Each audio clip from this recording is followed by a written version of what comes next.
Hello everybody. So I was trying to get the full self-driving beta update and I got the .17 came up. I started to download it.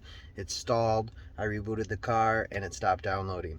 But what was interesting, look at my car and you go here, up at the top there it says it's got the green download arrow like it's still downloading. But when I go to software and I scroll down, it actually comes up and says that my software is up to date.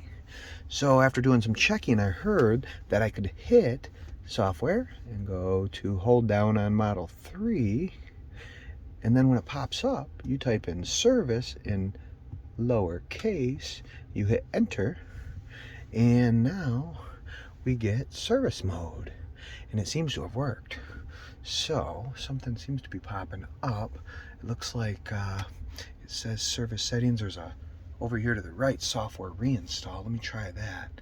And then I'll tell it that I want to reinstall my software. So now it says software reinstall request in progress.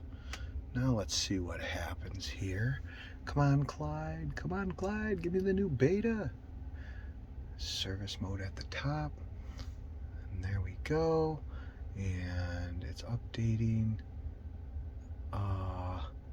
So it looks like it's updating to 2022.20.15. I was looking for it to just push my software update, the latest one. So let's see. All right, guys, the full self-driving beta 2022.20.17, or otherwise known as 10.69.2.2, is now downloading the software update on the Wi-Fi via Tesla service.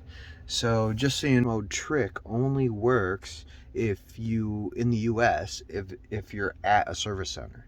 So you won't be able to do that at home, and so it's geofence. So I actually work like 3.2 miles away from the Tesla showroom here.